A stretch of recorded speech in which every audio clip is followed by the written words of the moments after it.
Армысыздар менің тыңдармандарым, арнама қош келдіңіздер. Арнамның дамуына үлес қосып, лайк басып, пікір қалдыра кетіңіздер. Және жақындарыңызбен бөлісе отырыңыздар. Аспан шайдай ашық, мөп-мөлдір көгілжім көкшіл. Талдарақтар басы баяу тербеледі, шығыстың желі. Ауа райы бұзыларда еш белгі жоқ. Таңертең шыңдарында жатқан аппақ қар жаңа шыққан күннің шұғыласына шағылысып, айрықша жарқырайды. Қара айғыр ертеулі, дәу қара қазанда иттерге арналған ботқа пісіріліп жатыр. Тауықтың құрқылдап өскелең көктің арқасынан нәпақасын тауып жайылып жүр. Аулақтағы таудың беткейінде орманшының жеке малы жайылып жүр. Кәріпхан Құлжанның асығындай. Абадан кісі. Құдай оған жар дегенде жалғыз бала берді.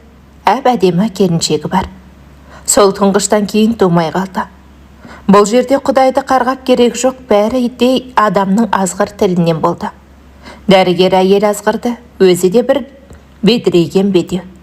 Жылан қысыр қатын еді, әсемайды шырмауықтай шырмап алды. Қан қысымың күшті. Енді бала тусаң өлесің деді. У тебя же гипертония, понимаешь?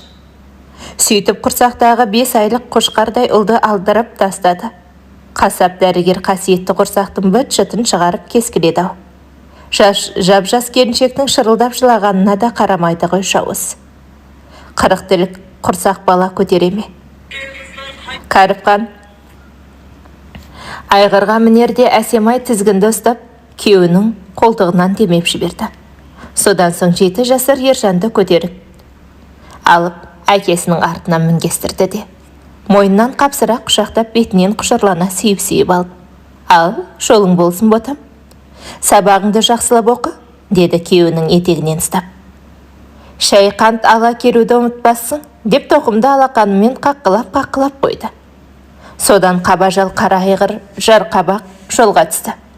Қалың шөптің арасында жайылып жүрген түйе тауықтар қоштасқандай құрқылдасып қалды. Орманшы Кәріпхан тау басына шудалана қалған бір шөкім бұлтқа қарап қояды. Ержан биыл мектепке барған Кәріпханның қарындасының үйінде жатып оқиды. Содан қысқы каникулға шығып, таудағы үйіне келіп, бір аптадай әке шешесінің қасында болып еді ғой. Тәңіртаудың Жасылсай шатқалында 2 ақ үй бар. Біреуі орманшы Кәріпханның үйі, екіншісі су қарауылы әбеннің үйі. Демалысқа келген Ержан осы 2 үйдің еркетітай еді. Енді міне, қысқы каникул тез өте шығып, ылдидағы мектебіне кетіп бара жатыр. Кәріпхан әлгі шың басында шоқиған бір шүйке жүндей бұлттың лезде тау төбесін сәлделеп орап алғанын көрді. Қалың қара бұлт терістіктен де қаптап жатыр екен. Әлгінде ғана шайдай ашық күннің лезде бұзылғаны несі екен. Осы бір солтүстіктен шыққан бұлтта қатер бар. Әлде қайда алыстан мұзды мұхит тарапынан шаршап, шалдығып келе жатады да. Тәңіртаудан асалмай, осында аялдай салайық деп, аспан керуенін тау бөктеріне шөгіре салатын әдеті болушы еді. Бұл жолы да сол дағдысына салып, қап-қара бұлт әппақ ақ періштеге айналып, шапалақтап жауа бастады. Аспандағы ботасыз қара інген емшегі тырсылдап ісініп, шыдай алмай иісініп, әппақ сүтін суылдата төгіп жібергенде жердің бетін дөптемде қалың қар басып қалды. Нөпір нөсерден жаман бүкіл аспан төңкеріліп құлағандай аяусыз алапат еді. Көкпарда доданы қақ жарып қарқындайтын қара айғыр көзіне жасын тамшы тигендей бір орында шыр айналып тұрып қалды. Таста туып, тауда өскен Кәріпханның өзі көзін аша алмай, қос қолмен жанарын сипалап, кенет түнекке айналып жарық дүниені бір көргісі келгендей жанталасты. Мұндайды бұрын соңды көрмеген жеткіншек басы айналып аттан құла жаздады. Әкесінің жалпақ белдігінен тас қылып ұстап алыпты. Келер бір сәтте қара айғыр бұрынғыдай айналшықтай байылмай, бір орыннан қозғала алмай қалшиды да қалды. Кәріпхан дәл осындай қақайып қатып қалған жылқыны баяғыда музейден көріп еді. Ол енді қолдан қатырып қойған экспонат болатын. Ал мынау лезде белуарына дейін қарға батып, қарға адым жер аттай алмай, қайта пысқырынып, қарға көмілген басын үздіксіз сіркілеп, тұла бойы сіресіп бара жатты. Кәріпхан жалдал баласа да, аттың бауырына баланы тықпақ болып, қалың қардың үстіне төңкеріліп құлап, Ержанды да ала түсті. Әлі нығызала қоймаған қарды қос қолымен әрі-бері кеулеп, қара айғырдың бауырына алдымен баланы тықпалады. Ержанның үстіндегі жеңіл пальто еді, енді өзі сеңсең тонын шешіп, баланы соған орады. Шолақ тонды қалай шешті? Сол-ақ екен, үстінен біреу сұп-суық суды құйып жібергендей тұла бойы түршігіп шыға келді. Үстіндегі жұқа бешпет қамзай бола қоймады. Баланы орап қойған тонды қайта алып кигісі келді. Қас пен көздің арасында ақ-қара тонды қалың қарып басып, әппақ болып қалған екен. Егер тонды қайтып алса, ересек адам өзі мынандай болғанда бала қандай болады? Соны ойлап қос қолын ары-бері сермеп қимылдаған болды. Жауып тұрған қара мес тұтас аспан ақтарыла құлағандай ақ тасқынға белуарға дейін көмілген Кәріпхан сәлден соң қолында қимылдатудан қалды. Енді ақ ұлпаға көміліп қалған бала тұншығып жүрмесін деп, қара тонның үстіндегі қарды арши бастады. Қара айғыр ышқына шыңғырғандай болды. Үні өшіп қалды. Айғырдың қарға көмілген денесін саусағымен түртіп көрмекші еді. Қолы қап-қатты мұзға тигендей болды. Кәріпхан орманшы кітапты көп оқушы еді. Джек Лондон деген кісінің жазғандарын іздеп жүріп оқитын. Сонда Клондайк деген жерден алтын іздеушілер 60 градус, одан да жоғары аязда қомыттарына оранып жүре берді. Араларында сондай суыққа шыдай алмай үсіп өлгендері де кездеседі. Енді міне Кәріпханда сол Клондайкта қалғандай қал кешті. Айырмашылығы сол, Клондайкта әйтеуір қыбырлап жүре бересің. Ал мына Тәңіртаудың бауырына кенет келіп орнай салған Клондайкта қимылдап жүрмек тұрмақ, орнынан қозғала алмайсың. Мұндағы Клондайк ақ қардан кебін кигізіп, қол аяқты тастай қылып таңып тастады. Кигізіп қояды деуші еді. Мына құрсау сол жуасыту көйлегінен де асып түскен сияқты. Енді бір уақытта Кәріпханның мұзға айналған денесі алаулап қыза бастады. Сенің кіреп бара жатқан санасында мынандай қызудан қар еріп кететін шығар деп үміттенеді. Бірақ мұз құрсау ерген жоқ. Денесі қайтадан тоңа бастады. Бұл жолы қол аяғы бүкіл тәні мұзға айналып бара жатты. Сол бір кезде тон оранған бала қар астынан дыбыс бергендей болды. Бірақ оны Кәріпхан естімеген сияқты еді. Сөніп бара жатқан санасына бір ызың жеткендей болғанмен оның не дыбыс екенін ажырата алған жоқ. Терең теңіздің ішінде балық болып жүзіп жүргендей бір заман. Жан жағынан су періштелері қоршап алып, қосылып ән салып, мұны әлде қайда жетектеп бара жатқан әсерде.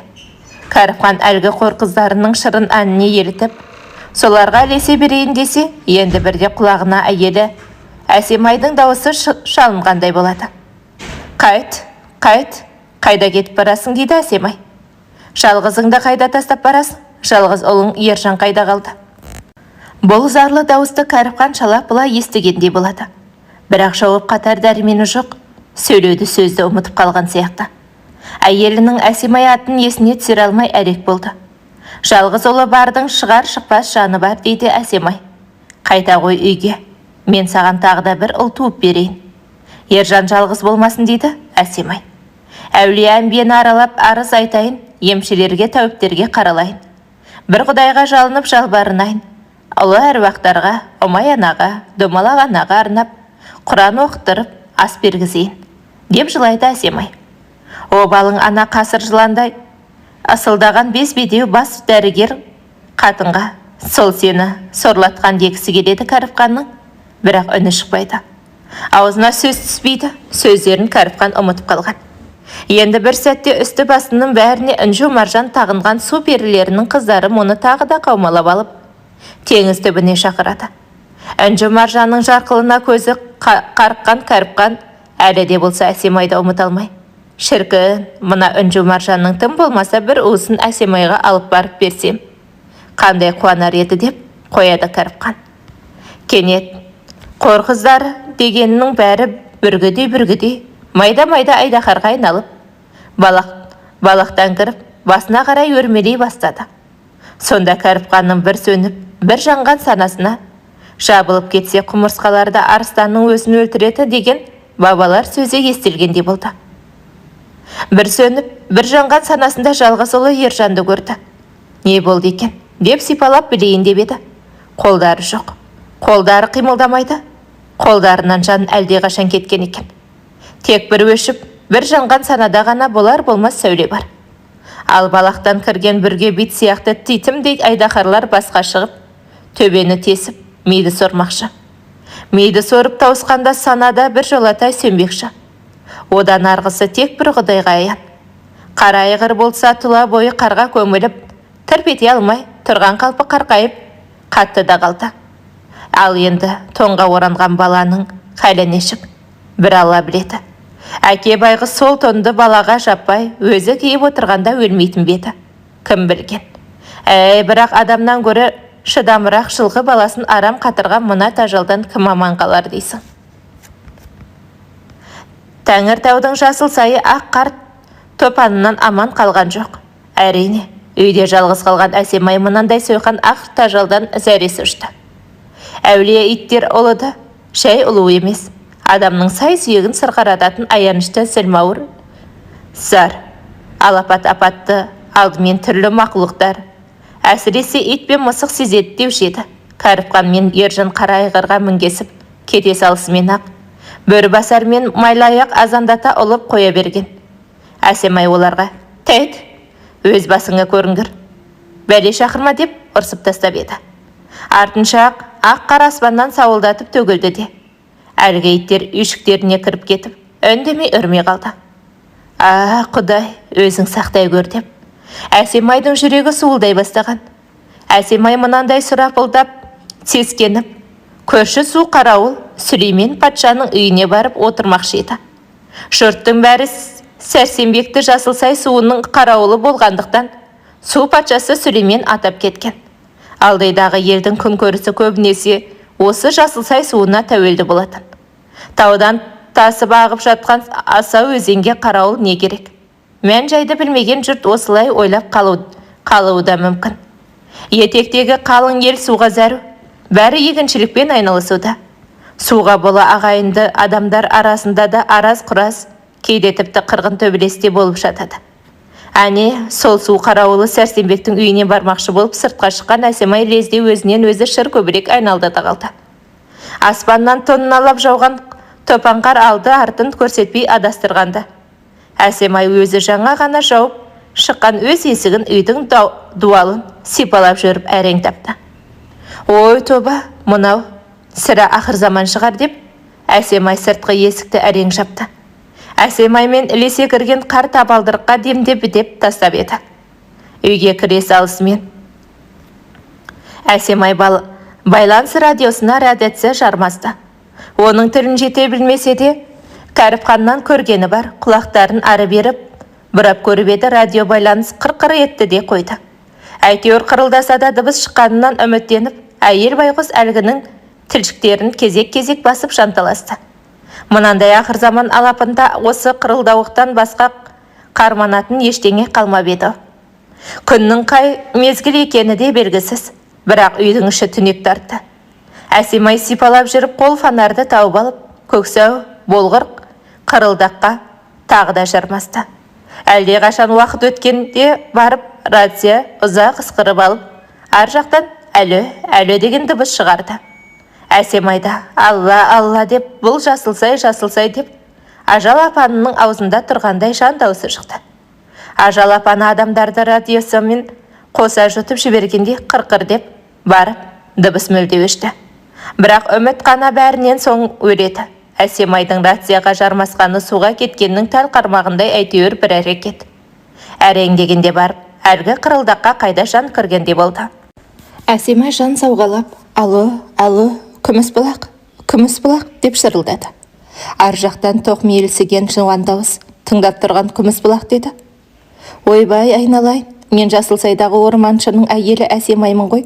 Естіп тұрсыз ба? Естіп тұрсаңыз, мына алапат боран басталардан сәл бұрын орманшы Кәріпхан баласын алып, атпенен ауылға кетіп еді. Бардым екен, білмейсіз бе деді. Рация тағы да қырылдап шырылдап кетті. Түк естілмейді. Әсемай, алло. Мен бас айналып, талқысып құлағанша айқайлай берді. Күндіз екені белгісіз, түн екені белгісіз, алаң ғасыр алдамшы кез. Бір белгісі қар әлі жауып жатыр. Дәлірек айтқанда сауылдап құйылып жатыр. Жерге түскен қардың қалыңдығынан тікесінен тік тұрып, тырп етпеген ажалға алаңсыз мойын ұсынған қара айғырдың өзі көміліп, көрінбей қалды. Бірақ ол тұрған жердің қары Тәңіртаудың манасындай өркештеніп, айнала төңірегінен алабөтен анығырақ көрінеді. Әсемай ұйқы дұшпан көзі ілініп кеткен, шошып оянды. Сәл-пәл қыз ұйқының өзінде ол түс көріп үлгеріпті. Түсінде Кәріпқан биік тақта отырған екен дейді. Кескін келбеті бәрі Кәріпқан. Бірақ қияқ мұрты, кірпігі, шашы бәрі әппақ. Құлағына дейін мұз қатып қалыпты. Ой бұл Кәріпқан-ау, саған не болған? Шашың тіпті қасыңа дейін ағарып кетіпті ғой, дейді Әсемай таң қалып. Айтпақшы, Ержан қайда? Көрінбейді ғой, дейді. Ояна кетіп, әлгі түсінен шошынғандай состиып, есін жия алмай аңырап, аң-таң қалып, шыннан түсінбе, әлде өңінбе деді. Деп жан-жағына қарады. Рация көзіне түскенде барып, лезде есі кіргенде еді, дереу кнопкаларды басты. Радио қыр-қыр етті. Мына күндіз түні тынбай жауған қардан рация тұмау тигендей қырылдайды. Кейде қырыл-сырылдан арасынан шырайлы шаттық әуеннің сырыны талып естіледі. Ол әуен мына ақырға аласапыран заманда да мамыражай бейбіт жатқан ел бар екенін еске салғандай. Әлде қиялдағы елестей болып естіледі. Әсемай қырыл-сырыл дарылдақ дауыстардың арасынан естілген әлгі әуеннен әлдегендей. Апыр-ай, мына тажалдан аман ел бар екен-ау, деп іші сәл-пәл жылып қалғандай болды. Кенет рацияның қырылдап сырылдағаны сап тиылып, кәдімгідей салихалы дауыс. Жалғыз ұлы бардың шығар-шықпас жаны бар. Екі ұлы бардың өкпе бауыр жалы бар. Үш ұлы бардың Самарқан мен Бұхарада малы бар. Төрт ұлы бардың аспанға салған жолы бар деп сарнап сала жөнелді. Радионың үнін ап-анық естіген Әсемай апыр-ай, бұл адам емес, әруақ шығар. Нені меңзеп тұр, Құдай-ау, деп есі шықты. Айнала топан су қаптағандай ақыр заман. Қараптан қарап тұрып, радионың қақсап қоя бергенін ненің нышаны. Әсемай Құдайдың құлағына жетсін деп, қос көзінен жас парлап, зарығу мен жоқтаудың арасындағы сарнауық дауысқа салды. Аға Құдай, не жаздым мен саған? Ешкімнің ала жібін аттаған жоқ едім-ау, не жаздым? Бұл қай елес, ненің белгісі? Мен жалғыздан басқа бала таппай қалайын деген ниетім жоқ еді ғой. Енді бала тапсаң өлесің деп құрсағымдағы 5 айлық баланы алдырып тастаған әлгі бір соқсырдай сұрғатын емес пе еді? Маған енді бала тусаң өлесің деді. Қу жан тәтті екен, қайдан білейін? Мұндай қарғыс атарын? Сол жан бітіп қалған баланы құрсағымнан кескілеп алып тастап еді. Обалы жібермейді екен ғой, сорлатты енді мені. Кәріпқан-ау, қайдасың?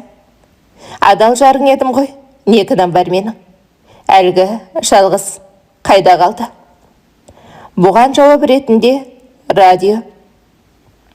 Таңғы ерес, бұл өмірде ештеңеде мәңгі емес деп зарлады. Кенет радио, қайырлы таң, қадірлі қауым, сөйлеп тұрған Алматы деп өлі дүниеге жан бітіргендей сайрап ала жөнелді.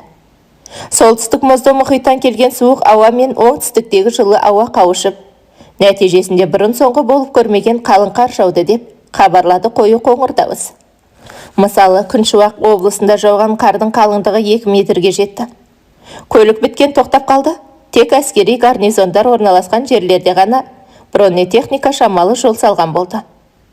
Радио қабылдағышқа құлағын жабыстыра тыңдап отырған Әсемайдың жан дүниесінде бір үмітпен бір күдік суық ауамен жылы ауаның арпалысып, қалың қар жаудырғанындай қат-қат қалың қайғыға батырды. Күні бойы түні бойы қырылдап қалған рацияның құлағын қары бұрап еді. Әлі. Орталық тыңдап тұр деген дауыс ап-анық естілді.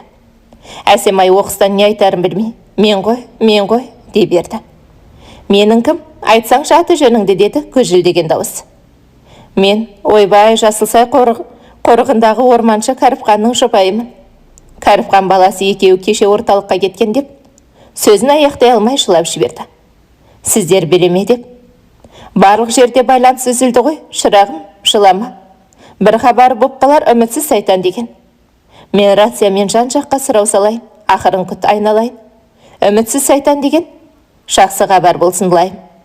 Уайымдай берме, үмітсіз сайтан, деді.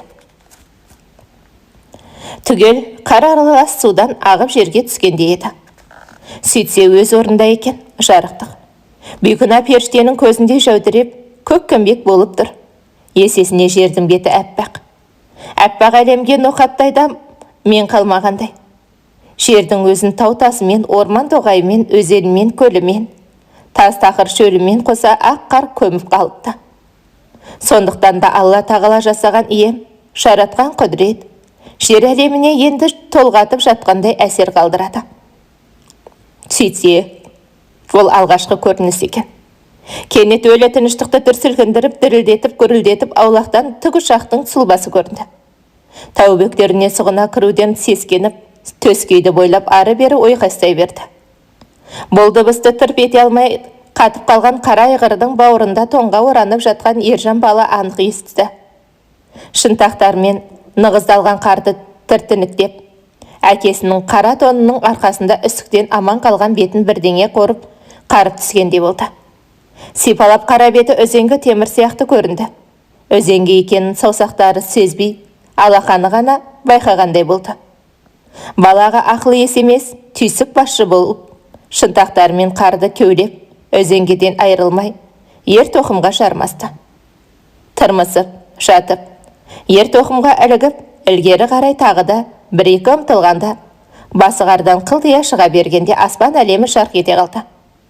Тынысы кеңейіп сала берді, енді есі кіріп, санасы суыққандай болғанда әлгі аспаннан тырылдаған дыбыс естігендей еді.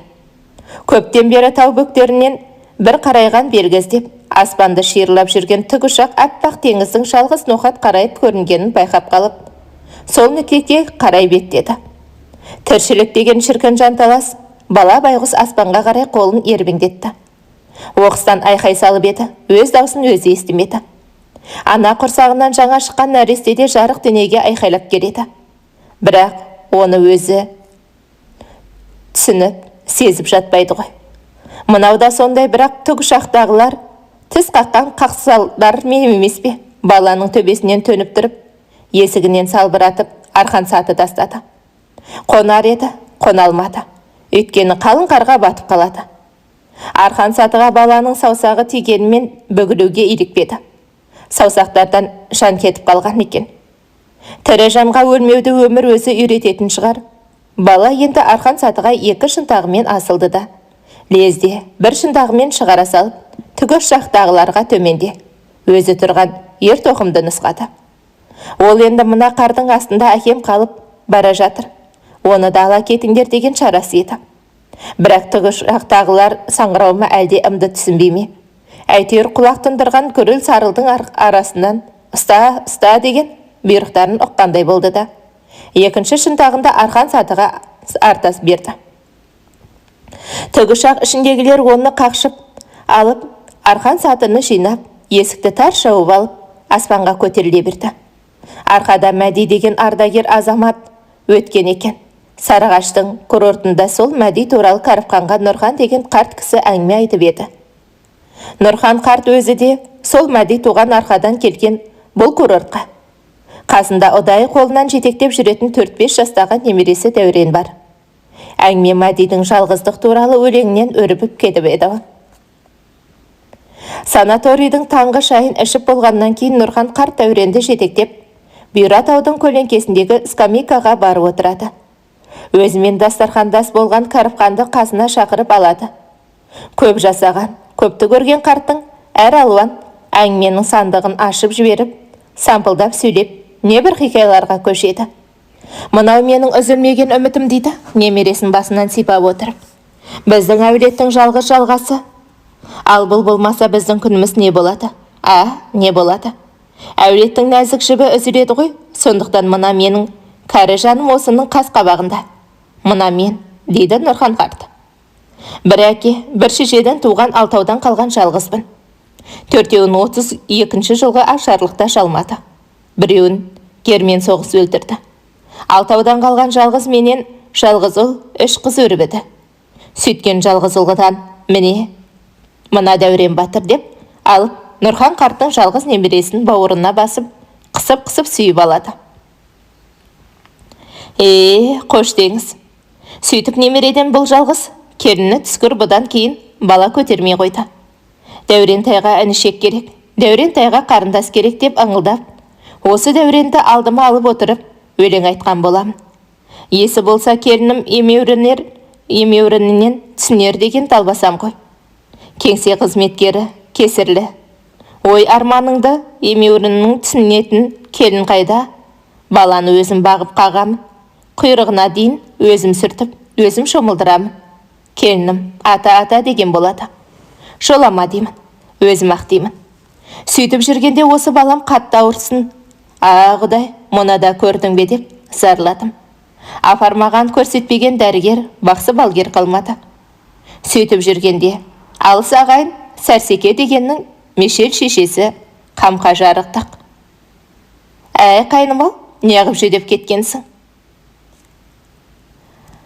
Жалғыз немереңнің уайымы ғой. Алла жар болсын. Қасқырдың сүйегін қайнатып, соның суына шомылдыр. Құдай сәтін салса, бала жүгіріп, ойнап кетеді деді жарықтық. Қыстың күні ғой, қасқырды қайтан таптым. Сонау Сілештінің бойында Моңғолдан көшіп келген аңшы бар деп естігем. Соған барайын. Осылай қасқыр соғып алған екенсің. Туысқан соның сүйегіне бер, сүйегін бер деді. Ойбу, ол қашан қардың астында қалды ғой дейді әлгі. Терсін сыпырып, өзін тастап кетіп ем. Көрсет, маған қасқыр сойған жеріңді. Өзім аршып аламын, деймін баяғы. Ойбу, тағасай, ойлы қырлы тау ғой. Оның үстіне жерді қар басып қалды. Дәл қай жер екенін қайдан білейін, деп қипақтайды әлгі неме. Түсінесің бе өзің? Жалғыз бала ғой, жалғыз. Ол үшін мен ереймен тауын түгіл, қопар десең де қопарамын. Өзіңде неше бала бар? Отағасы. Бұйырғаны бар ғой, менікі емес, Құдайдікі. 8 бала бар. Алды 25-те, кенжесі 5-те. Әп бәрекелді. Азаматым. Дедім әрі таңғалып, әрі сүйсініп. Бірақ ішімнен бәлем, қатының біздің келінде ешкі тұяқ безер болса, көрер едім әуселеңді деп қоямын. Сонымен не керек, әлгі Моңғолдан келген бауырым, Құдай тілеуіңді бергір, шанаға ат жегіп, оған кетпен, күрек дейіп, мені шоқитып қасына отырғызып алып, ереймен тау қайдасың деп, қалың қармен сырғанап ала жөнелдік. Жерді қар басып қалды, қасқырдың сүйегі қайда, қалғанын білмеймін ғой, дегені бекер екен. Дәл үстінен таудың жадағай шатқалынан тез тапты. Қарды күреп-күреп, киіз үйдің орнындай аршыған соң, әппақ қаңқа көрінді. Қызғын құсар сүйекті тазалап тастаған екен. Қуанып кеттім. Қайтар жолда Сұлтанханның тазысы түлкі ұстап алсын, Сұлтеке. Мынау немереңе тымақ болсын деп, қырмызыдай қызыл түлкіні менің алдыма тастай салды. Деп тоқтады Нұрхан қарт. Шалым, сәл-пәл бәсіңкіреп кеткен жоқ па? Деймін ғой баяғы. Сонымен не керек? Әлгі көк бөрінің сүйегінің сорпасына шомылдырғаным сол екен. Сізге өтірік, маған шын. Балам сен көр, мен көр. Құлан таза сауығып, ойнақтап шыға келді. Деп әңгімесін аяқтап Нұрхан қарт немересін бауырына басып, төбе шашынан құшырлана искеп алды. Нұрхан қарттың осы әңгімесі 2,5 метр қар астынан айдаһардай ажалмен арпалысып шанталасып жатқанда есіне түскеніне таң қалды.